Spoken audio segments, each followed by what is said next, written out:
مساء الخير جميعا وأهلا وسهلا بكم في Good evening. I welcome you all in this discussion about the presidential U.S. elections. Barakat, and I'm the Director of Research at the Brookings Doha Center. And today I have the honor of moderating a very distinguished panel focused on the issue of the American elections as part of our foreign policy debate series. At the Brookings Doha Center, we feel a particular responsibility towards reaching out to the community in Doha and beyond, and to try and make available the best of our research to the maximum number of users in order to achieve positive impact as much as possible. Today, our discussion is going to be slightly different from what we usually do. We are usually focused on Middle Eastern affairs. We get colleagues from the United States to come and talk to us about their findings on our countries, their analysis, and so on. Today, we're going to be reversing the role somehow, and we've invited one of our most distinguished scholars from DC to come and share with us his insights, his analysis, his follow-up on the unfolding American elections. Whether we like it or not, the Gulf, like many regions in the world, is and will be influenced with the results of the American elections. The size of the United States, its power internationally, its physical power, military power, its appetite to intervene around the world, its feeling of responsibility to intervene around the world, makes the next president election, the next president, of concern not just to the Americans, but to a much wider community outside the United States. And it is from that perspective that we thought we'll invite John Hudak to come all the way from DC, to spend a couple of days with us, share with us his insights on the process and his initial findings and predictions as to what could happen in the weeks and months to come. However, in order to make it really more relevant to our immediate apprehensions and concerns in the region, we've asked John to focus specifically on issues related to the Middle East. In other words, what do the candidates think and feel about the Middle East, and what are the policies they're advocating in relation to the Middle East specifically?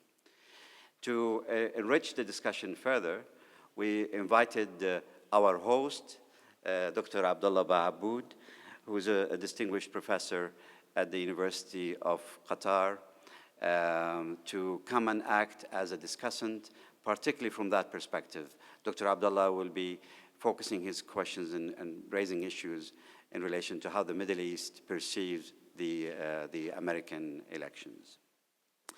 In the form of introduction, those of you who don't know John Hudak, who are from outside the Brookings community, John is a senior fellow specializing in governance studies. He serves as the deputy director for the Center for Effective Public Management, and his research focuses on two broad areas. One of them looking into presidential powers and the way they get used and abused, if I may say, in some cases, and on elections campaigns in general. His most recent book, entitled Presidential Pork, very inappropriate for the Middle East, the title, but it does refer to the idea of understanding how presidents and using presidential power kind of buy influence or exert influence on various policies. So I highly recommend it for those of you who'd like to learn more about how the US democracy overall operates and how the office of the president in particular runs its affairs and exerts influence on day-to-day basis within policymaking in the US. To moderate the day, I will ask John to start with a 30-minute presentation giving us an initial idea, a broad idea as to how the elections work in the US. Who are the top candidates to your mind running today? And maybe conclude with ideas about their policies towards the Middle East.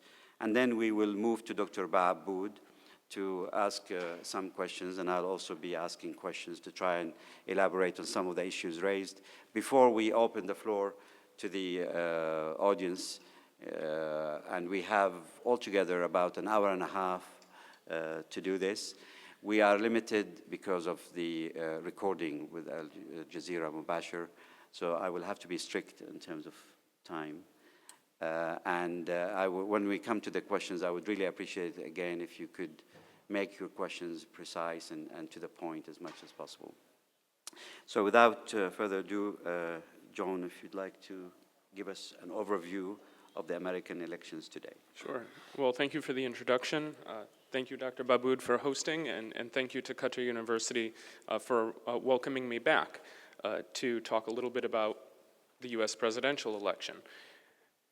As Sultan had suggested, I'll start my talk by giving an overview of how the presidential election system works in the United States. It's something that I assume is almost mysterious to people living abroad, and frankly, sometimes it's just as mysterious to Americans who don't fully understand how their own election procedures work.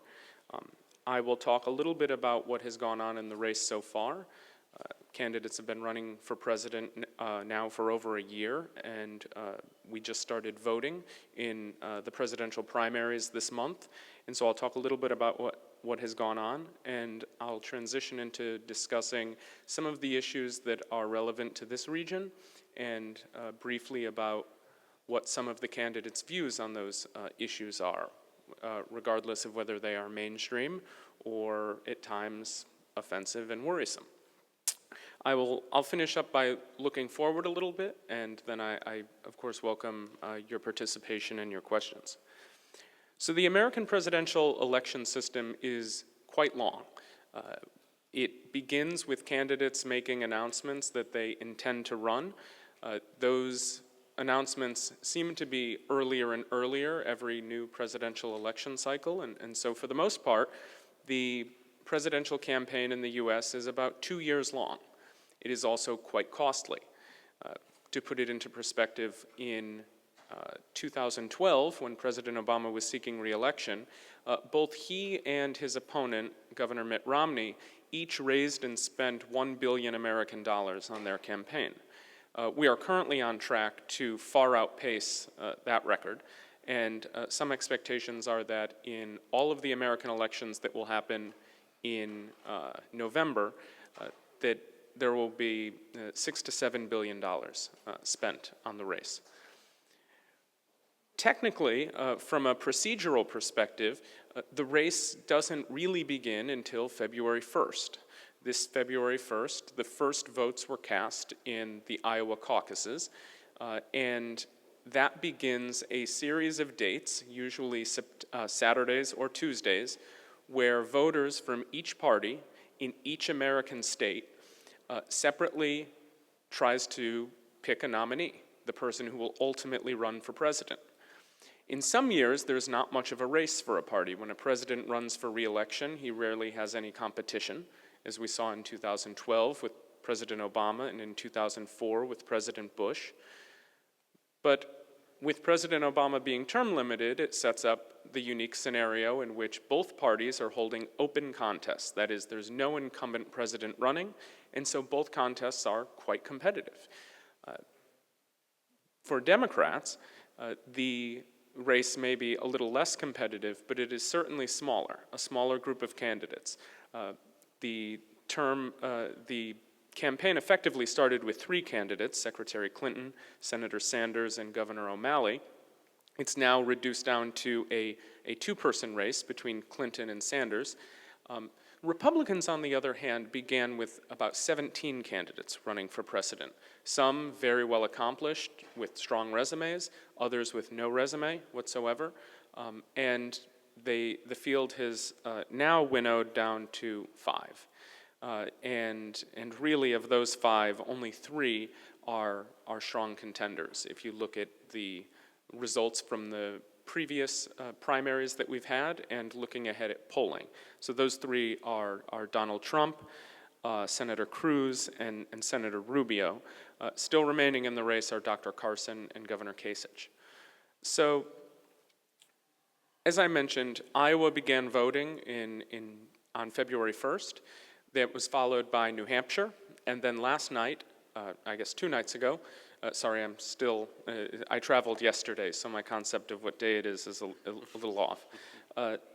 So on Saturday, Republicans in the state of South Carolina and Democrats in the state of Nevada cast votes, and Clinton winning the Democratic contest and Trump winning the Republican contest. And as I said, this will continue over the course of months. Oftentimes, there will be one primary on a given day, though some days there will be many. There will be about a dozen primaries held on March 1st. And what a primary does is that the candidates compete for votes, and then depending on what percentages they get and based on the allocation rules within that state, they are given delegates going to the nominating convention, each of which takes place in mid to late July. The person who wins a majority of delegates becomes the nominee. Usually, this plays out fairly quickly. You don't have to get all the way to the convention to know who the nominee will be. That has been the case in almost every modern presidential election. This year looks a little different, though. No one, at least on the Republican side, no one is earning a majority of the support of a state. Donald Trump has been polling the best of everyone. He won 2 of the first 3 states, but even still, he has not reached even 40% support in each of those states, which means that there is a chance that Republicans will go to their party convention in July not certain of who the nominee is. Now that sounds like a challenge, it sounds fairly worrisome, but if you're a Republican who doesn't like Donald Trump, that is the best situation that can happen. Because what it allows then is negotiation and brokering and probably backroom deals to decide who will be the Republican nominee who will likely face off against Hillary Clinton, who's almost certain to be the Democratic nominee. And once that begins, once that process is played out and both parties have selected their candidates, those 2 candidates run against each other in what is a fairly abbreviated campaign of just a few months. Of course, they're effectively already running against each other, and this year we'll elect our president on November 8th. The person who wins takes the oath on January 20th. The election, of course, is not a national plebiscite. It is also a complicated process in itself, where the presidential candidates compete in individual state contests, all held on the same day, all held on November 8th. But what they are competing for in those states is a win, because that win gives them, in most cases, all of the electoral votes that a state holds, which is generally based on population, though not perfectly so. And whoever wins 270 votes becomes president. And in the past 2 elections, Democrats have done quite well. President Obama was elected by a large margin in 2008 and a still large but slightly smaller re-election margin in 2012. And so what Republicans need to do is to start appealing to broader groups of the American electorate if they want to beat the numbers that President Obama had in 2012 and that Democrats are essentially predisposed to because of political issues, because of demographic changes in the United States, and for a variety of reasons. Democrats began this presidential campaign with an advantage. The reality of the campaign for Republicans has not made that advantage go away. And in many ways, when you look at the candidates who are running and the serious candidates who are running, they have, in some cases, done a disservice to their party and making statements that they make, positions that they take just the day-to-day politics, which lacks the decorum that is typical of a presidential race, means that Republicans are putting themselves in a weaker position. That said, American politics can change all the time, very quickly. In fact, the Brookings Doha Center will be putting out a report I authored later on today. I finished that report a week ago, and it's already slightly outdated, so my apologies on that, but some candidates have already dropped out of the race in just a week's time, and certainly more will. It will probably be also outdated a week from now. What it does, however, is provides the type of overview that I just discussed, but it also has individual candidate profiles of the leading Democratic and Republican candidates, talks a little bit about their background, and then also talks about issues relevant to the Gulf region and their positions on those issues. So the issues involve the Iran nuclear deal, strategy in the fight against ISIS, the Syrian refugee crisis, relations with the State of Israel, and then I included a separate section that is sort of a catch-all that looks at certain issues relevant to the Gulf region that candidates have happened to engage on their own. They're not as big picture as the ones I just listed, but the Gulf region comes up in debates, it comes up in campaign events, it comes up from questions from the media, and sometimes, if you're lucky, the presidential candidate will actually respond with an answer or a position or a view, though it's not always the case. And so what we have with relations, in terms of relations with the Gulf region, issues relevant to the Gulf region, one of two things happens. Either all of the presidential candidates seem to agree with each other. It doesn't happen on every issue, but there are a couple. Or Republicans tend to agree with other Republicans, and Democrats tend to agree with other Democrats. In general, those two views do not meet well, and there are several examples of that I will discuss. But what has happened in general on foreign policy, there is very little difference between what Secretary Clinton views on many of these issues and what Senator Sanders, her Democratic opponent, views. On the Republican side, there is a little bit of difference. What we say, there's daylight between the candidates. Unfortunately, much of that daylight exists as candidates make efforts to, Republican candidates make efforts to make more extreme, more outrageous, and more offensive statements with regard to Middle East policy. Now, that's not characterizing all Republicans. There are certainly ones who have very serious, legitimate, thoughtful foreign policy. Some of them have dropped out of the race already. But what is happening is a campaign that had the opportunity to be one of ideas and one of policies. And for a variety of reasons, including who is part of the campaign and what I would consider a real dereliction of duty from the American media, issues aren't being discussed.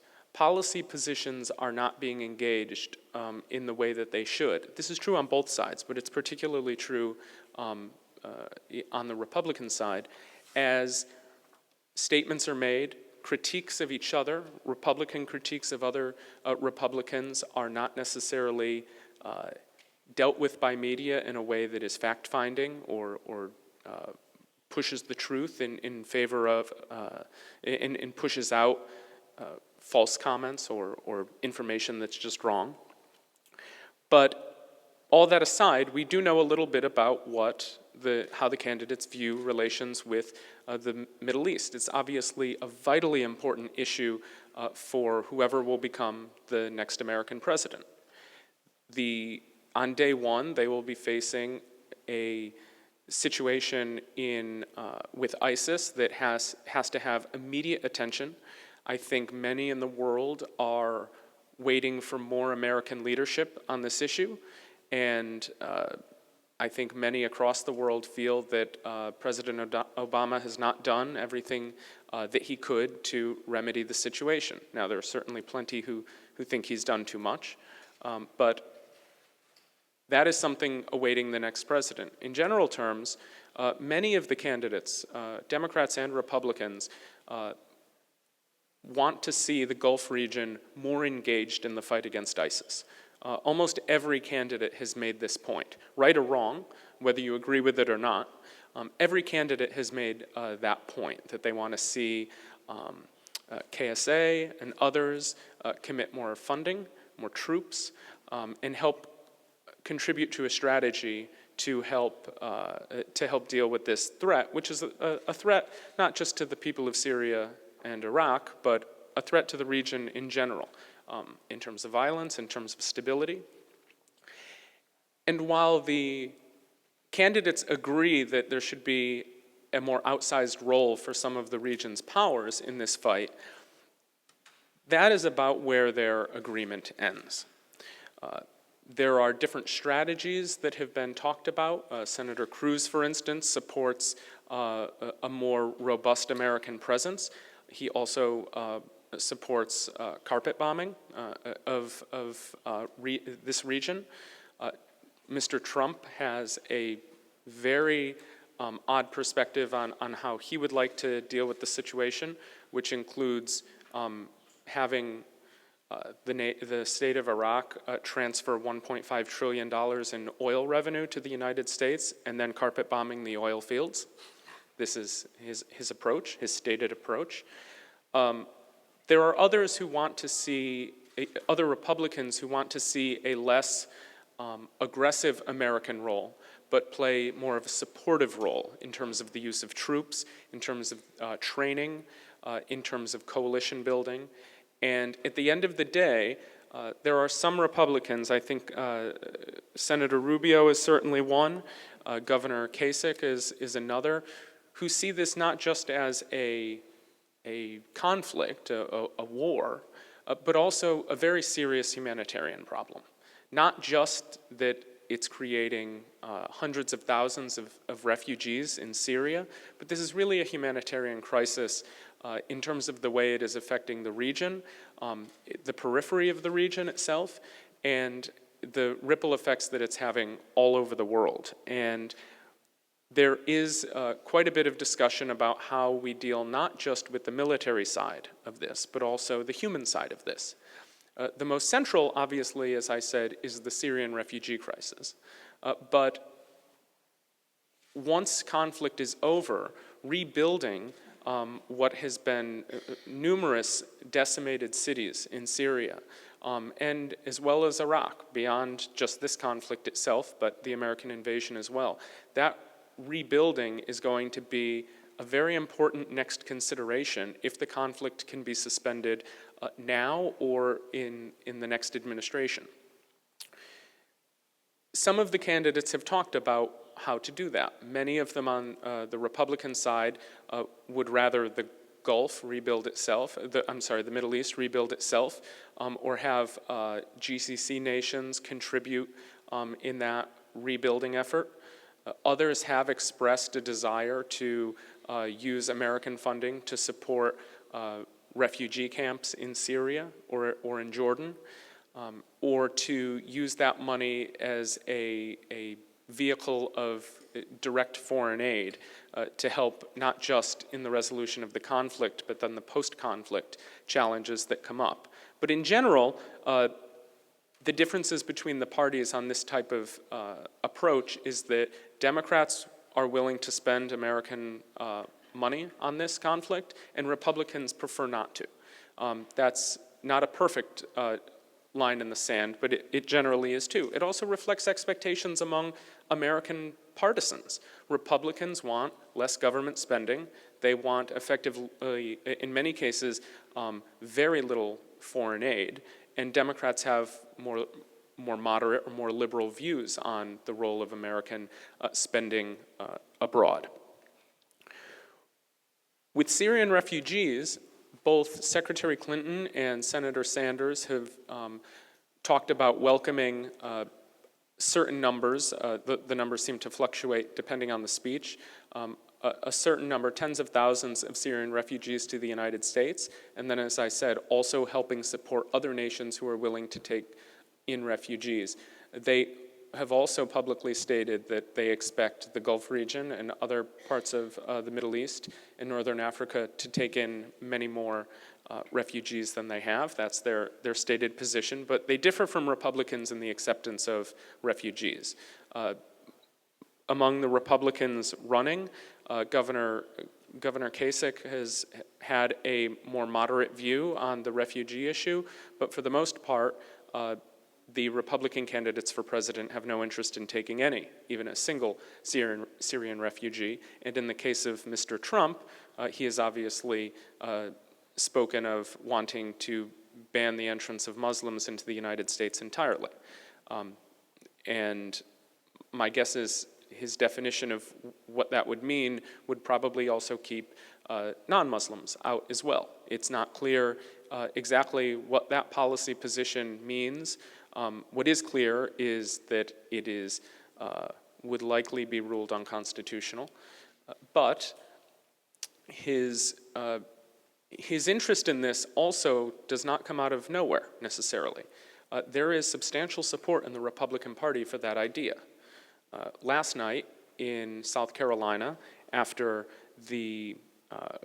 voters went to the polls, a research group in the US did exit polling. Exit polling is you randomly sample people as they exit their polling station and ask them a bunch of questions. You ask them how they voted, if they're willing to answer you, but you ask them about demographics, their views on different issues, and they asked about the Muslim ban specifically. And about 75% of Republicans in South Carolina support it. That's a pretty substantial number. And of course, those voters disproportionately supported Donald Trump. But what it shows is there is, in the rhetoric of the Republican Party, in the rhetoric of Republican candidates, these are not just individuals who have views that many find offensive. They are views that are ingrained into certain segments of the Republican Party. And so in many ways, these are candidates responding to the views of their voters. Now, the source of those views is certainly, I think, up for debate as to why voters think this, what fuels it, what pushes it. But it is a reality that oftentimes when people abroad or people in the United States find rhetoric in the campaign to be offensive or misplaced or wrong, there has to be a recognition that the people saying these things are not losing support. In fact, with Mr. Trump, the more extreme some of his language has been, not even views, but language, the better he does. And that, as someone who follows campaigns and elections, is very hard to understand, but it is a reality. And I would suggest that his support is nearing its peak right now, but that he is certainly an important force in the Republican primary right now. I'd be happy to discuss some of the other issues relevant to the region in the Q&A session, but I'm pushing time, and so what I will do is talk a little bit about looking forward. What the first few results in Iowa, إذن بالنسبة لأن South Carolina, and Nevada tell us about the race.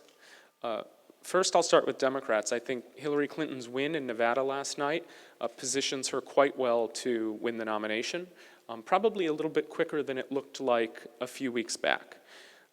She has stopped Sanders' momentum that he has built from a very close second-place finish in Iowa and then a very significant win in New Hampshire. And the next contest for Democrats is in South Carolina, where Clinton holds about a 30-point lead in polling. It'll be very difficult for Sanders to overcome that. And then they move into March 1st, which is called Super Tuesday, where, as I said, there are about a dozen more contests. If she wins all or most of those contests,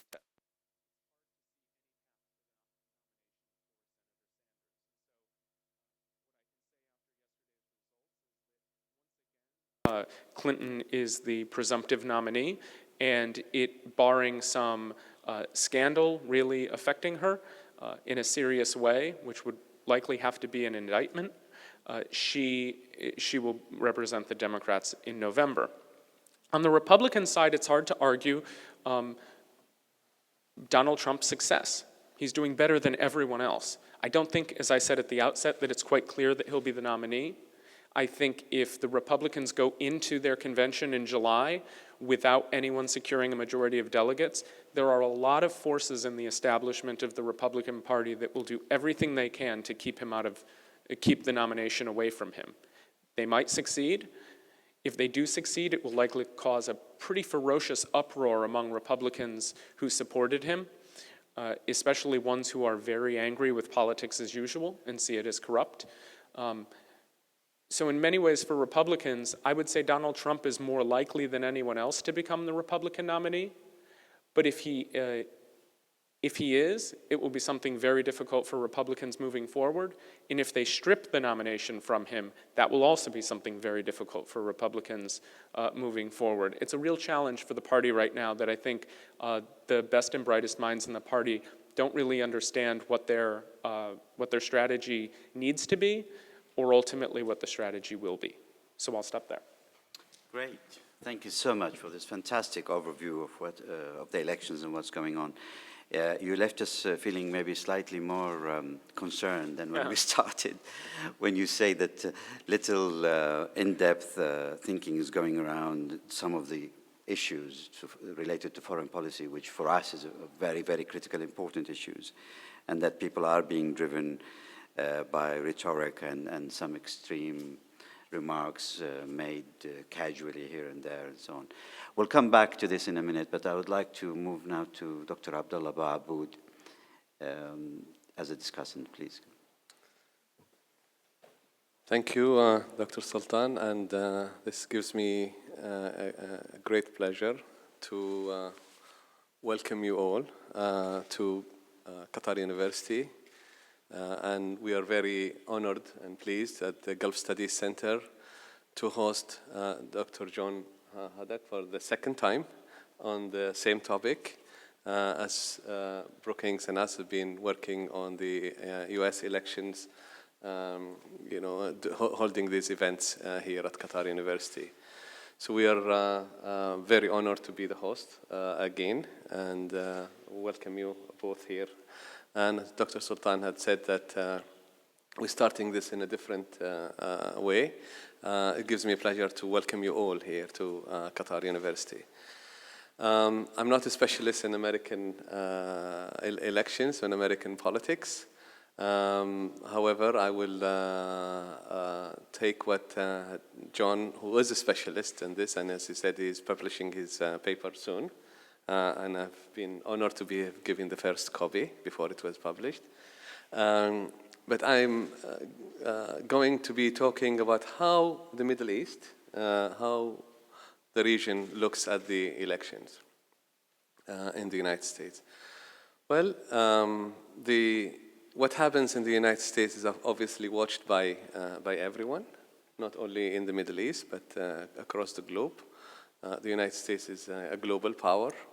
It has been for a while, it is now, and it will continue to be a global power that it will shape politics around the globe. So it is, of course, immensely important to follow what happens in the United States. And of course, the elections are one major issue. If we go beyond the rhetoric that the candidates are saying now for winning votes and so on, I think finally the United States will have a certain policy that it will follow based on its strategic calculations. Currently, of course, there is a lot of rhetoric, it's a lot of talks that to win votes and sympathy and support. But I think at the end of the day, the strategic calculations are going to make a difference. And this is not a country that is run just by a president. This is a country that has institutions, it has constitution, it has a distribution of power that will come to play when making the decision. Yet it is very interesting to follow what is going on. And talking and looking at the region and saying, okay, what is how does the region look at the elections in the United States, and what is this going to do in terms of its impact on policies towards the region? I think we need to also understand what the region is, define the region. The region is, of course, is very fragmented, very different. If we're talking about the Middle East, which Middle East are we talking about? Different Middle Eastern countries have different views. Some would like to see a Republican being in power, some for their own historical, if you like, relations, and some would like to see a Democrat. I'm sure Iran would love to see a Democrat rather than a Republican.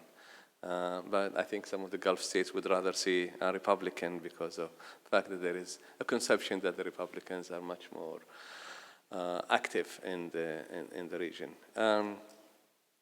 So there are different Middle Eastern countries with different perception towards the U.S. and towards the elections. And even if we move from the larger Middle East to the Arab countries, again, the question is what Arab countries? There is no one voice and there is no one conception about how the Arab countries view the United States and the elections there. We are seeing a very fragmented Arab world that are pursuing different strategies, different policies, competing with each other in one way or the other.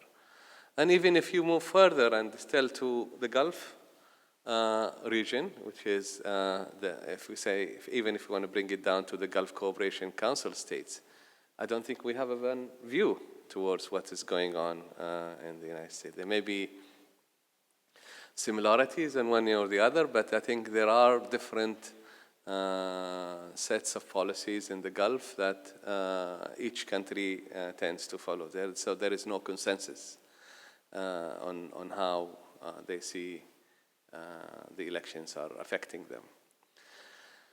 However, there are, despite all these, if you like, differences, there are similarities that the region is, can be said to experience. One of these similarities is that all the countries in the region are subjected to the global changes that are taking place. As you know, the US is a global power. It's been the guarantor for security in the Gulf for a very long time. And, but there are now signs that the United States is perhaps changing its policy. Rightly or wrongly, it is read in the region that the US pivot towards Asia is an indication that perhaps the importance of the region has become less than what is now in Southeast Asia. And there is a fear that the United States may have a reorientation of its policies towards other regions, and the Middle East or the Gulf become less prominent. Having said that, there are also rises of other global powers. Now we see China is a power that is moving slowly but surely to the region, to the Middle East, building economic relations, but maybe even and political relations, and maybe even in the future, even security relations with the Middle East. China is now a very active global power that even having cooperation in nuclear issues with some of the Gulf states and Middle Eastern countries. How much is China going to play in the future is of course not known. Will there be a space for it? It is not known, but I think sooner or later, as China grows to be a global power, a global economic power as well, it will certainly continue to build its political power as well as military and security power, and it will have a role to play. And given that the United States policies in the region have been somehow confused, at least from the way that we look at them here, and and there is no clarity on how the U.S. reviews the region and how does it implement its policies. We have seen that there are other powers that are moving towards the region. Russia is now bombing Syria, as you know. And one reason for that is, of course, there is a vacuum here, a vacuum in power, and that the United States is not playing what it was supposed to do as a global power that has a strong Middle Eastern interest.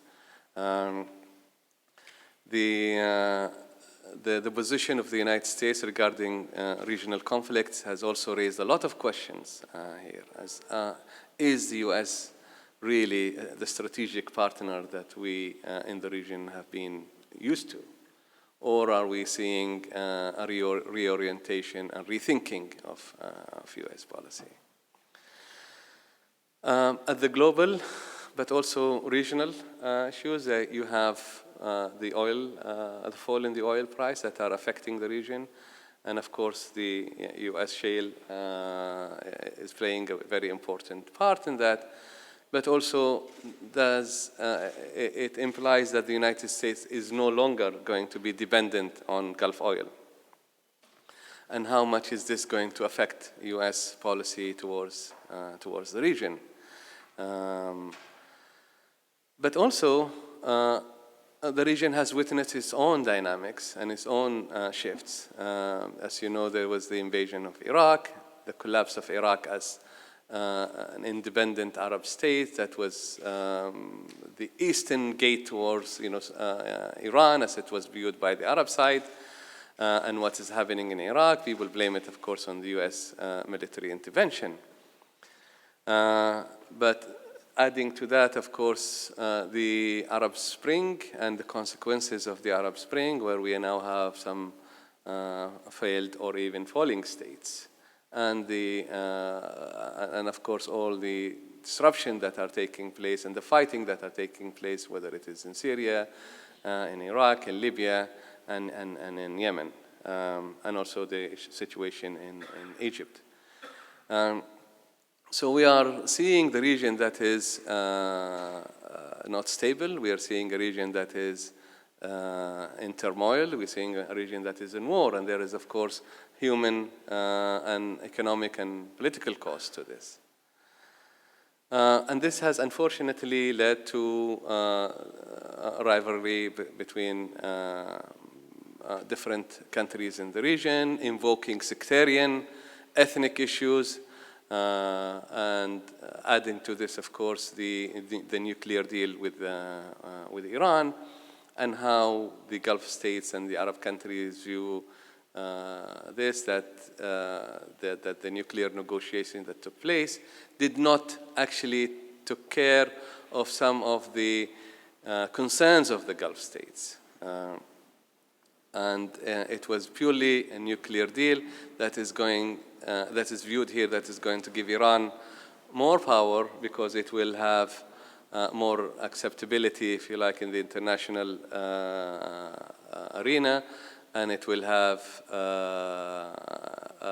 more economic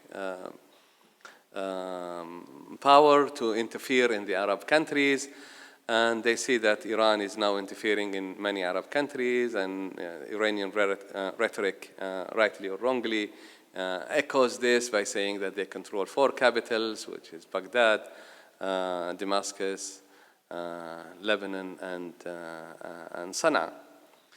And of course, the war in Syria is a very important issue for the Gulf region, and you can see that the Gulf states have now started to act quite strongly in this matter, and before that, in Yemen as well, where they fear that Iran is instigating or supporting some of the regimes that are not acceptable to their own people, especially in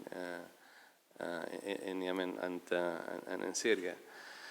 And what we are also seeing is the Gulf states are becoming less trustful of the United States, less dependent on the United States, and becoming their own, taking the matter into their own hands and becoming actors for themselves without having to rely on the United States. And I think this is a very important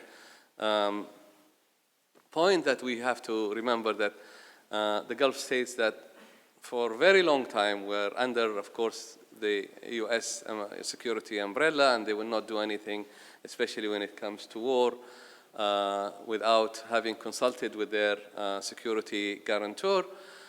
We can see now that this is not the case. And I think this is also a telling point that the United States is no longer dependent and trust what the United States policies in the region, or what the United States wants to do.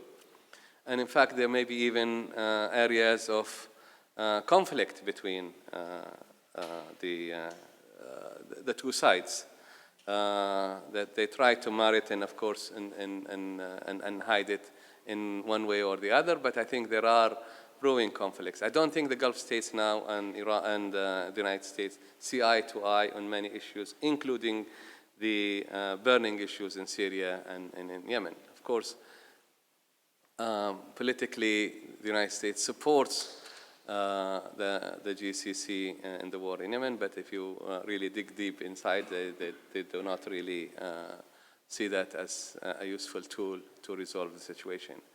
And I think there is also, there are lots of messages that come from the United States that perhaps while the Gulf states want Assad to be removed because he's someone who's killed thousands of his people and has no legitimacy any longer in his own country, you see that messages coming from the United States, including some of the candidates for the presidency, are saying that we could work with Assad, and there may be a way that we could have Assad brought into some kind of a negotiated settlement, which is not going to be acceptable here in the region. So I think this is going to be a point of contention between the United States and the Gulf. Do you want me to stop? I think now what you're seeing here is the Gulf states are pushing back what they see and perceive as Iranian intervention. And they are no longer dependent on their security partner and ally, the United States. And they question, of course, the United States' commitment to the security of the region, and to also its commitment to resolving or helping resolving the regional conflicts that are here. They see that the United States does actually bifurcate from one time to time. At one point, it wants to push democracy, and there was, a program for democracy promotion. On the other hand, it supports other governments in the region calling for democracy or exercising democracy. I think what the people want here is a clear message from their strategic ally and their partner to say, what do they really want from the region? How can they work together? The region needs more capacity building. We have so many challenges going on that we require not only the US, but also other international partners to play a role. And of course, first and foremost, what is the United States going to do about the Arab-Israeli conflict? Gone are the days when Obama had declared in Cairo that we were going to have a resolution to the Arab, the long war and the long conflict between the Arabs and Israelis, and give the Palestinians their homeland and two-state solution. All those promises were never really delivered, and all those talks that we get from the United States, people read it here, that are totally not adhered to. And I think there is a big question mark from the region towards the United States policy, rightly or wrongly. I believe that also from the United States perspective, there are lots of questions about the region and the stability of the region and the political system in the region. And the fact is the region moving forwards towards more political participation and opening up the space, and are they taking things into their own hand? And of course, those issues that John had alluded to, ISIS, we see eye to eye on these issues. But I think the United States is taking this and making this as a priority, when in fact in the Gulf and the Arab countries, they see it as ISIS is a product of something else, a product of the lack that there were no opening for the people. You did not allow the people to continue their revolution in Syria. You didn't support it because of the United States policies in Iraq, etc. So do you actually treat the symptom or you treat the cause? These are very important issues that are taking here. My colleague, John, had already alluded to some of the other issues like the Syrian refugees and other issues, so I will leave that maybe to the question and answer and stop here to the pleasure of my friend Sultan Barakat. Thank you so much. Thank you so much. I think you can somehow already feel the tension between a campaign that is run on sound bites, in which we all are reduced to one Middle East, we're all reduced to one sentence, maybe to one fear of ISIS or whatever, and the region that wants to be understood in its details and its complexity. You know, with the description that Dr. Aboud gave, the fact that there is a fine grain and fine differences between us within the region and our expectations of the US and so on. I mean, that complexity does not make it to the debate in any way. And I think maybe it's also partly our responsibility in the region that we don't really invest in understanding how the American system works and how can we play our role in influencing the outcome, although, you know, obviously it's a national decision at the end of the day, but other actors try to influence the outcome and they exert certain play certain roles in doing so. But given that, and I'm not sure if this is correct, but foreign policy is just a small element of what they campaign over. I mean, their focus is mostly on domestic issues.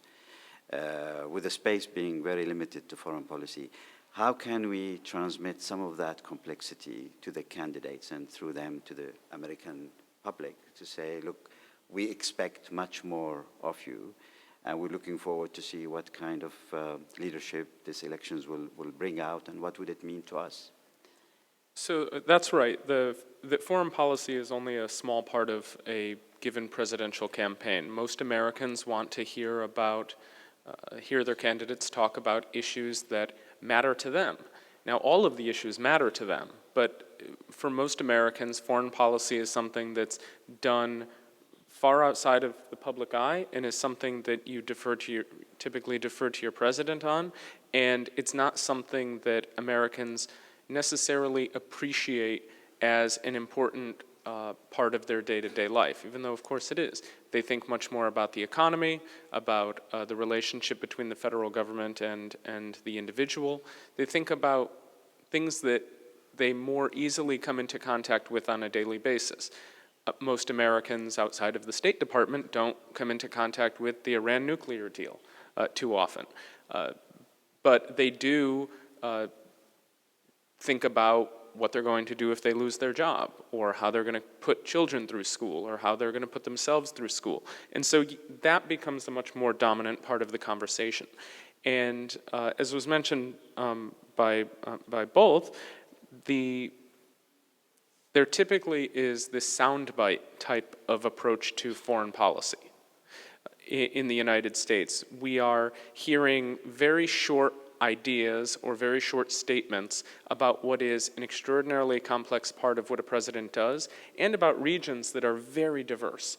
And when you paint an entire region with a broad brushstroke, there are certainly things you'll get right. As you had mentioned, there are some things that the Gulf region or the Middle East broadly think similarly on, but for the most part, that's not correct.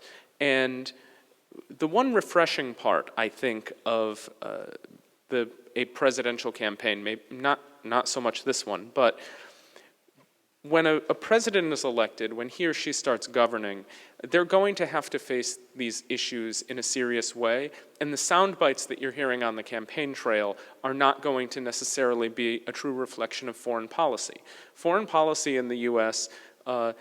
Can at times be quite stable, even across presidencies. I think even though there were very different presidents, Bush and Obama, there are certain similarities and stability to the way that they have decided to play the role of commander-in-chief. There are certainly differences as well.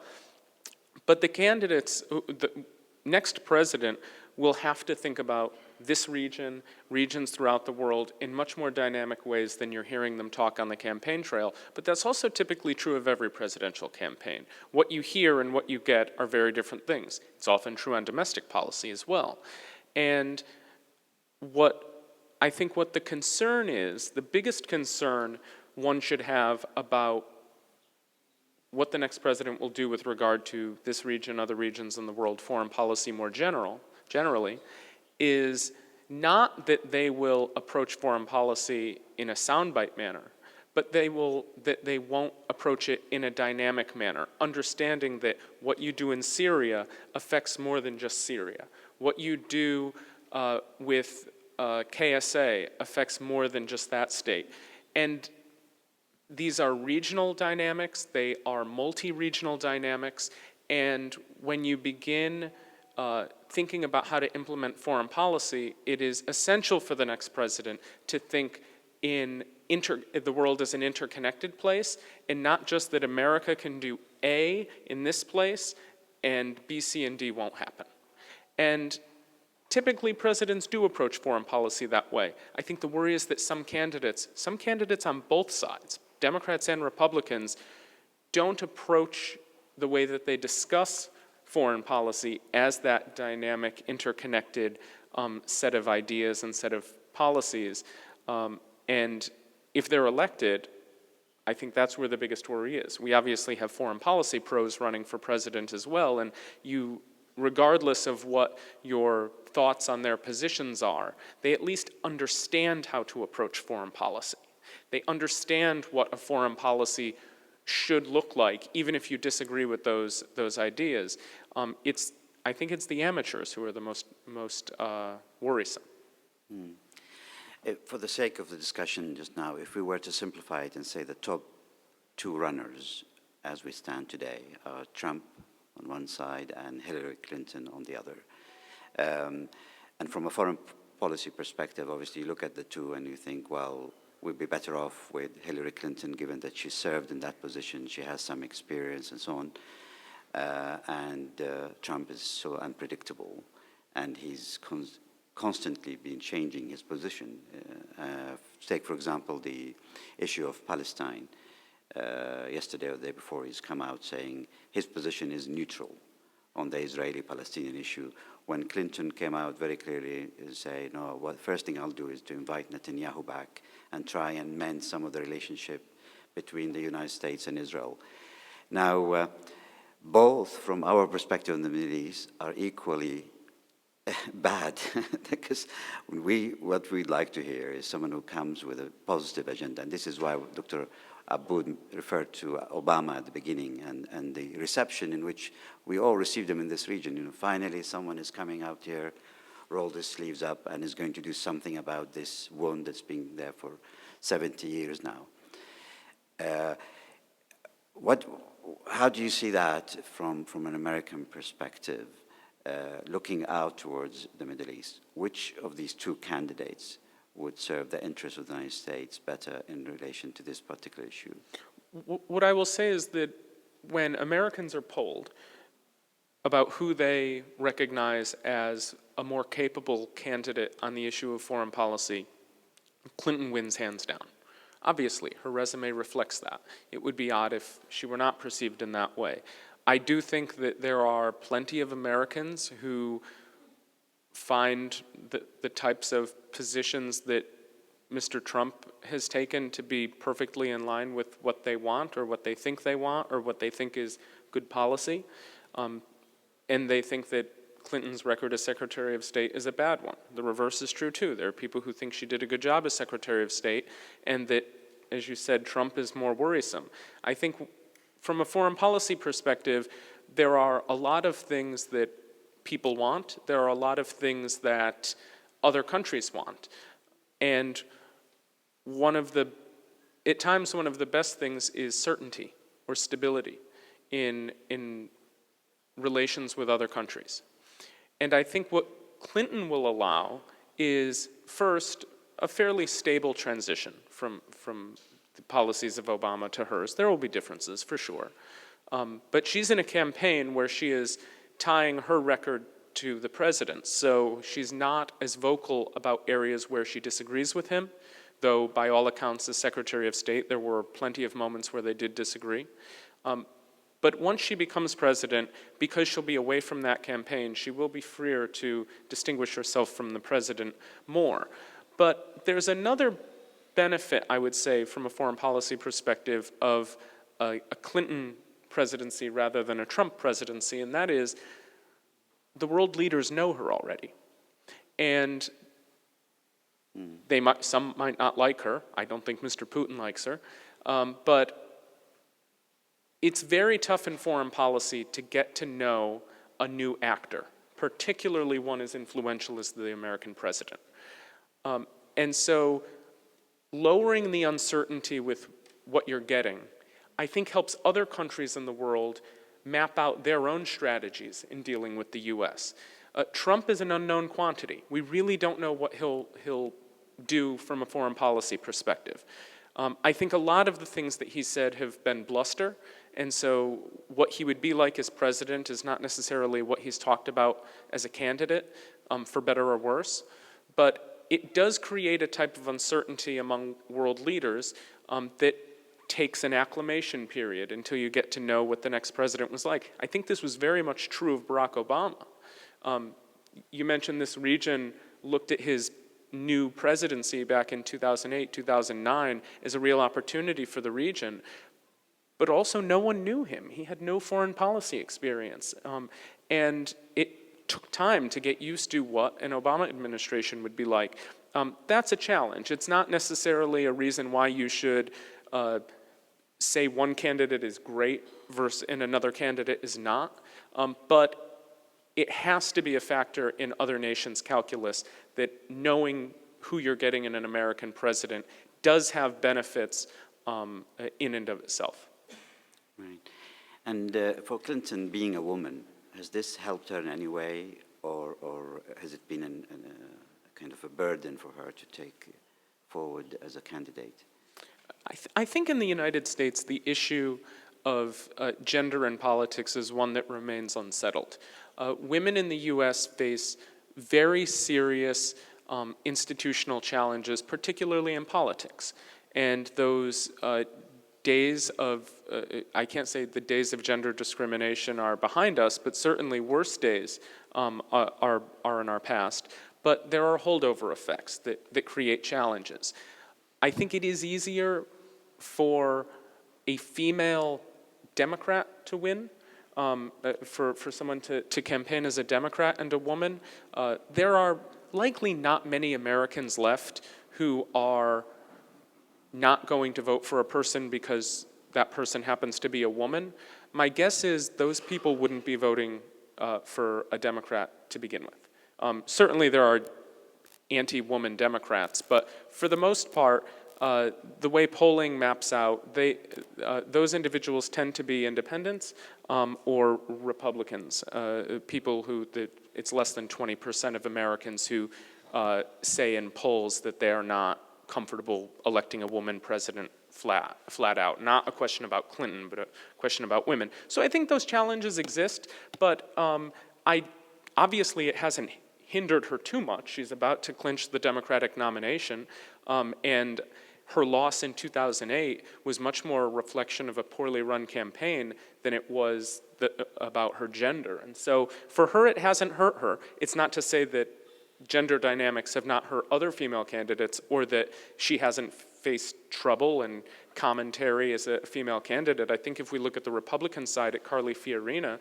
she was subject to treatment by some voters, by some people online, and certainly by her colleagues on the stage.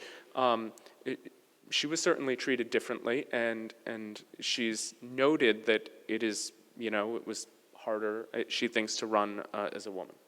Thank you.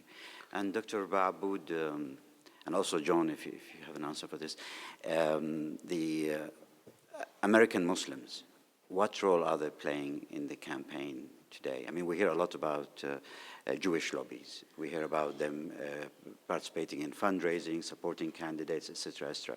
What are the Arab and the Muslims doing about it to try and influence the outcome?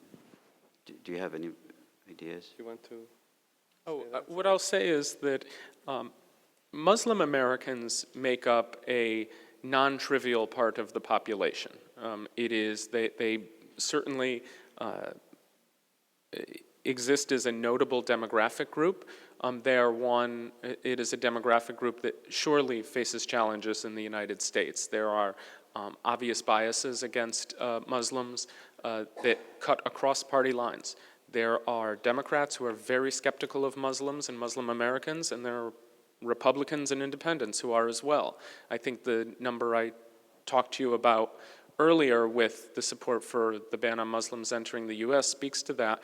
But if you look at other polls about skepticism, as I said, or worry or concern about Muslims and Muslim Americans, it is something that crosses party lines. And so that really hinders their ability to make waves in an election, I think, because they are dealing with a lot of institutional biases. That said, there are campaigns that engage the Muslim community, actively so. We have a primary coming up in Michigan in a couple of weeks. Obviously, the Muslim American population outside of Detroit is tremendous. We have a Tennessee primary coming up. There are a lot of Arab Americans who live in Tennessee. And so those communities will be courted, for sure, but it is absolutely not the type of courting that happens for American Jews or African Americans or especially Latinos.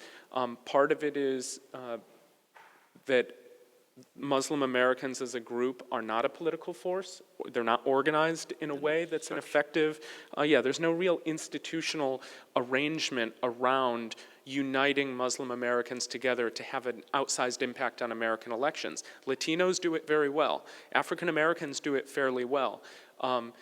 American Jews do it very well. Muslim Americans just haven't done that. Arab Americans just haven't done that in as effective of a way. And so because of that, it is not a part of the electorate that is, I think, campaigned to as much as others.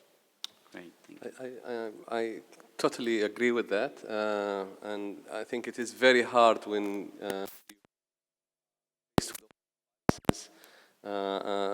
against you to try and be engaged in the country. And I think this is a very dangerous thing that is now going on in the United States and some parts of Europe that is alienating their Muslim population. And I also agree with John that despite the fact that there is a considerable number of Muslims that live in the United States and have been living there and they are good U.S. citizens, they have not been able to galvanize themselves and work together as a group. And also one of the problems, I just want to add to this, is that the fact that they have not also been supported, either internally as much, but also externally by, say, other Muslim countries that link up with the Arab or Muslim communities in the United States and use them as other communities are being used to affect the domestic politics. There is a disconnect between the Arab Muslims and the Muslims in general and their communities. And I think also that reflects the fragmentation and the different policies that we do have here. And some of these countries, of course, in the Middle East, in the Muslim world, in the Arab world, are not working together, and they don't have the same agenda, and therefore they find it very difficult to connect with their own population there. And there is even a mistrust between the Muslims coming from different countries, because perhaps one Muslim or Arab or Muslim US citizen comes from a country A and the other one comes from country B, and they have different policies, and there's no way that they can even work together. You might even find that the two countries are at war and conflicts with each other. And these conflicts that are happening in the region are actually also reflecting on the conflicts in within the communities, the Muslim community in the US. Great, thank you. That's why we're better off just wait and see what the outcome is and then work on the incoming president. I'll open the floor now for questions. If you can, please, as you ask your question, just introduce yourself first and be concise, please. Stand up and so that we can see you.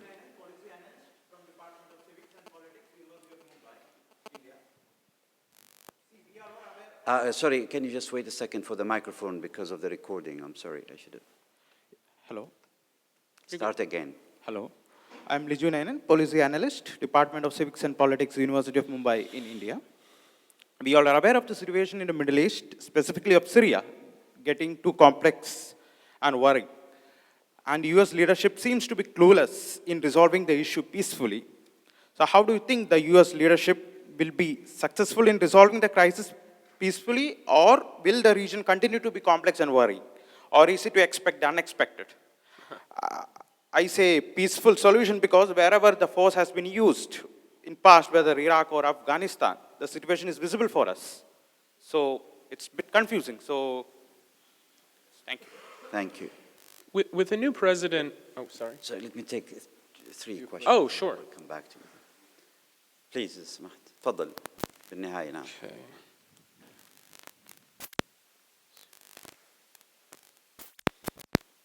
Josh Mitchell, Georgetown, both here and on the main campus.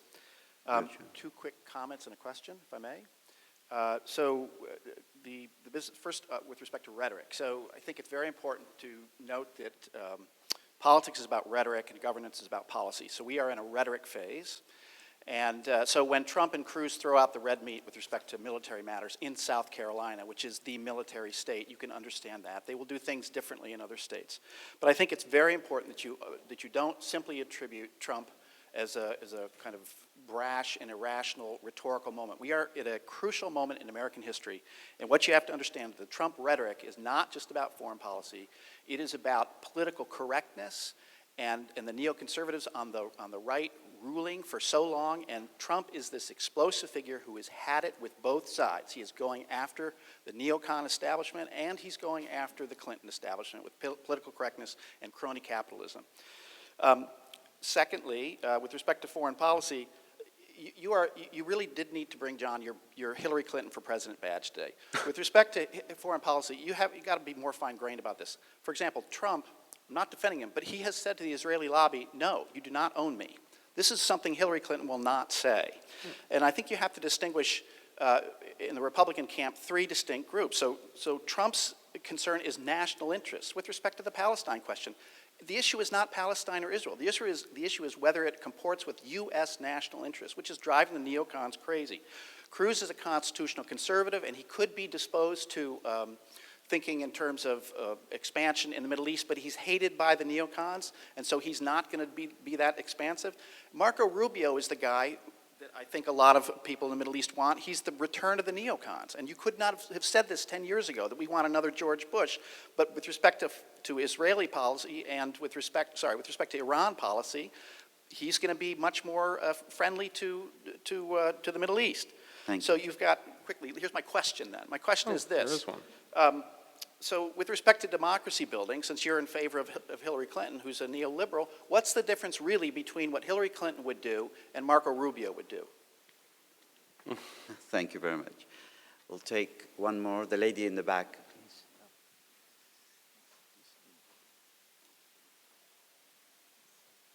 Thank you so much for this very informative and timely panel today. My name is Laura Goffman. I'm a visiting graduate researcher here at the Gulf Studies Center. I'm also a native of Chicago, Obama country, so that colors my question a little bit. It seems like I have a question about the methodology of social science and how Trump's performance in this election kind of maybe challenges how well the political community and also the social science academic community understands American politics and what kind of questions we need to be asking to understand the American electorate and why Donald Trump appeals to them and why this has been such a surprise to us. Thank you. All right. Let me answer these Thank you very questions in much. order. Please. Got three. The first was about the Syria conflict. I think one of, also welcome from Mumbai. I think one of the worries when you have a new administration taking over is whether they're going to take certain issues seriously. I think the benefit, the silver lining of what has gone on in Syria is that it is such an outsized problem right now. It is certainly one that no American president can ignore. And I think the campaign trail discussion is indicative of this. There are a lot of issues going on in the world right now. This is the one that's discussed the most by the candidates, and they have different views on it for sure, but the quantity of the discussion, I think, helps you understand that this is probably going to be issue one on day one for the next president, no matter that person's name. And so there are other foreign policy issues that I think we just don't know. Some candidates might be more favorable toward engaging other issues and ignoring others. That's almost certain to be true. But I think this issue is one that you know will be taken seriously. Their effectiveness at dealing with the situation, I think, depends a lot on what happens in the next 11 months between now and the next president taking over, and of course who that person is. They're all going to have a different policy. And so in that sense, you said, should we expect the unexpected? That's probably true. It's been true about a lot of things in this presidential race. But the one thing, like I said, that you can expect is that the next president has to address this. Next, I'll move on to Josh. So your point about rhetoric and governance is an important one. It's one I noted toward the end of my remarks. It's true in most campaigns that there are, there's a lot of hot air that's blown. It's blown by candidates who are very successful, and it happens to candidates who are not so successful. I do think that you are right that we are in a rhetoric phase. Primaries tend to be like that. What I will say is that there are some candidates who are talking seriously about foreign policy governance issues. You brought up Senator Rubio. Hands down, Senator Rubio has the most detailed foreign policy plans on his website. He talks about it a bit more frequently and a bit more dynamically than other candidates. In that sense, what I had said earlier about, in your question about what people around the world should think of Clinton and Trump, what foreign leaders should, Rubio at least helps reduce that uncertainty because he is so open with his policy planning. You might love his plans, you might hate his plans, there might be some that you like and some that you don't, but you at least know what he thinks. And I think the challenge for just dismissing this as a period of rhetoric is that candidates actually do have a choice. It's not that there's a choice to be made, either talk about, use words or use words to convey ideas. Rubio's been able to multitask in that way. Carson hasn't, Trump hasn't, Cruz really hasn't. On the Democratic side, Clinton has, Sanders has, O'Malley did slightly before he exited. But you're right, there's a lot of, words being said for the sake of saying them to either rile up parts of the electorate or calm parts of the electorate, however you want to do that. But it doesn't have to be. And I think there are examples in this campaign and there are examples in other campaigns of people who will do both. I've got a couple of notes on your comments. I think you're right that a lot of what goes on, or what is going on in the Republican field on foreign policy right now, as I noted, is not coming out of nowhere, but there are these distinct ideas within the Republican Party about what they want, what voters want out of foreign policy, and different candidates are appealing to different groups. I think you're right about Cruz being the constitutional conservative and Rubio really being, lining himself up to be the return of the neocons, and Trump really appealing to people who are just extraordinarily mad. The challenge for Cruz and for Trump, I think, is channeling that anger in one case, or outrage, I think, in Cruz's case, the outrage that voters feel toward a breakdown in what they perceive as a breakdown in constitutionalism, channeling those into serious policy ideas. Rubio's been able to do it, I guess in part by labeling him the return of the neocons. There is a long tradition of neoconservative foreign policy that he can rely on, and a lot of his proposals on his website look a lot like what that community engages. There's no real handbook for the other two. And so I think it's incumbent upon those candidates, and for the sake of American voters and frankly citizens around the world, to get a better idea of what foreign policy in those other administrations would look like. I think your point about Trump just, turning away from the American Jewish lobby, that's an example of something he's uniquely positioned himself to do in a way that no other candidate has. Clinton, you're right, has embraced the lobby. Every other candidate has too, on both sides. And so, in some ways, it's unfortunate because Trump's lack of political experience and his wealth positions him well to carve out foreign policy based on the best ideas. If those lobbies that influence foreign policy, the Jewish lobby being one in the United States, but plenty of others, if you feel like they are having a negative impact on American politics, Trump's the guy who has the political ability to get around that and just base foreign policy on ideas. We haven't seen that. That's Trump's candidacy on paper, and I'll get to your question next, is one that has such a chance to be transformational, and we just don't know if it will be.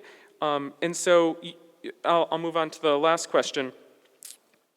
How well does Trump's candidacy challenge what we know about how politics works and in the social sciences? There's actually two very different answers for this. One is his candidacy is shocking because on paper it just doesn't make sense. A guy with no political experience, a guy who's brash, a guy who seems to make gaffes frequently, is just mopping the floor with the competition, who on paper should be good, governors, senators, and so in that sense, yeah, it throws a lot of what we know about the topic as a political scientist out the window. But then the other side of it is that it makes perfect sense. Josh's point was a valid one about Trump. He's appealing to people who are really angry. There are a lot of Americans who are really angry on both sides and in the middle. Sanders is connecting with angry Democrats. Trump is connecting with angry moderates and angry Republicans. And so if you wash Trump out of it, you have a candidate facing an electorate, and he's appealing in dynamic ways with many parts of that electorate. Well, that's a pretty good candidate. That's a candidate who gets politics. And so, yeah, there are ways to look at Trump and just shake your head and not understand what he is and what he's doing. And then in other ways, you have to look at him, and I say this often, he is magnificent to watch. Just as a performance, it's magnificent to watch. He is completely at ease. He's saying the right thing at the right time to the right group. As Josh said, the heated rhetoric in South Carolina was because South Carolina depends on defense for a large part of its revenue, a large part of its economy. He's he's doing all the things that you should do to be effective. He's doing a couple other things that I think are diminishing his long-term effectiveness, but in that sense, it lines up perfectly with what we understand in political science, and that is the person who finds the most relevant, passionate issues of the day and appeals to the largest number of people on those issues is probably going to be successful. And Trump's doing just that. And he's doing it a heck of a lot better than any other Republican and probably better than any other Democrat in finding those issues in the right way and exploiting them. Sanders is doing it well, but on a narrow set of issues that only appeals to a smaller part of the Democratic population than he's in general been able to connect with. But if he could make inroads with a couple of other groups, he would have that same robust force. Or if there were more Democrats in the race and, you know, winning that 35 to 45% that Sanders has been winning would be sufficient. As you see, I mean, Sanders is beating Trump's numbers in every state. He's getting more votes, but in a two-person race, you're either going to win it or you're going to lose it. You're not going to get more delegates on a plurality. And so, yeah, Trump is connecting in the right ways, and that's why he has the support that continues and grows. Great. Thank you very much. I'm afraid I've just been told because of the recording we need to bring this to wind it up, to bring it to a conclusion. The intention was to ask more questions, but the debate has taken a bit longer than expected. If you are interested, and I'm sure you will be, please go onto our website. By 6 o'clock this evening, you'll be able to download the paper done by John Hodak, and it will be available thanks to the dedication of our communications team, both in English and Arabic. So 6 o'clock, by the time we wake up in DC, it will go live here. And I should also, before I come to thanking the speakers, thank our events team led by Qais Sharif, our hidden soldier here, for putting this fantastic event together. Our next similar debate will focus on the issue of drug policies, international drug policies, and its effect on the Arab world. And we will come back to you with some more detail on this. So there are also lots of other interesting events coming in the few weeks ahead of us. So please keep coming to this kind of discussions. Thank you so much for John for having shared with us his extremely valuable knowledge on what's going on in the American elections, and for bearing with our questions. I mean, we've been questioning him not only during this session, all the way through various meetings, and you're not responsible for the results of the election. Oh, so thank goodness. we very much appreciate your views. Dr. Baabood, again, thank you for hosting this event. We at the Brookings Doha Center value very much our partnership with the University of Qatar, and in particular with the Gulf Studies Center, and we look forward to our next meeting. Thank you again for the audience, for your fantastic questions and participation. Thank you. Thank you.